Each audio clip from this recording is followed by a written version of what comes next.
estimated that 48% of young adults were living with their parents in the wake of the Great Depression. That figure stood as a record until this year. With life plans and budding careers put on hold during this crisis, millions of young people are moving back in with mom and dad. NBC's Ali Vitale has our Sunday Spotlight. It's been a while since all the Holders have been under one roof. The last time they all lived in the house, they were still kids, they were young. Now we have to make the transition. Coronavirus pushing the Holder kids back into their parents' previously empty nest for both health and economic reasons. It's smart to stay home and save money. I think it's what's best for me right now. A job offer that once seemed firm, rescinded because of COVID. Alexis's plans to move into a place of her own with friends on the back burner as she worked hard to land a new job. Do you feel like you're missing out on some of that stuff right now?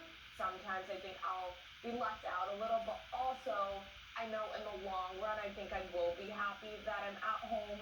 Her parents are glad to have her home, but can't help but think of the lost milestones. The one thing I'm disappointed about is that she doesn't get the interaction of working in an office.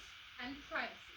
I'd be in a meeting, my mom would do this thing if she needed me. She'd flag me down behind the camera, and I'd be like, Mom, go away, I'm clearly busy. I texted my family last week, if my door is closed, it means I'm in a meeting, you cannot come in. I'm like, ouch, that really hurt.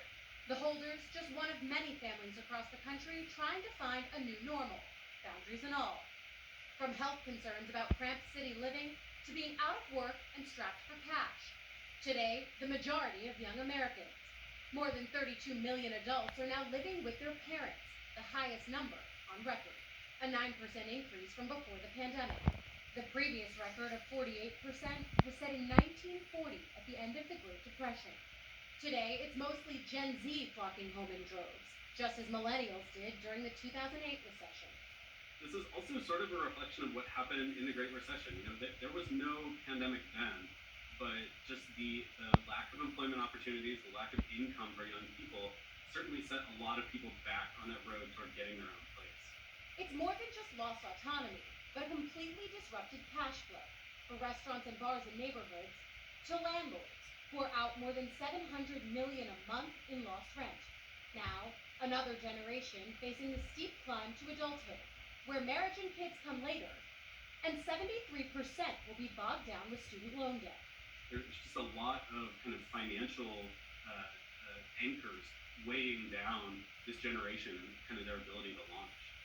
For now, Alexis is staying where she is and finding a little more space thanks to her brother going back to school. My brother literally left 3 days ago, and as soon as he left, I was like, I'm making his room my office.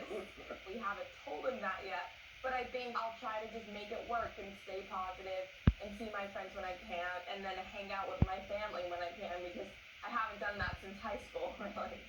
For Sunday Today, Ali Vitale, Washington.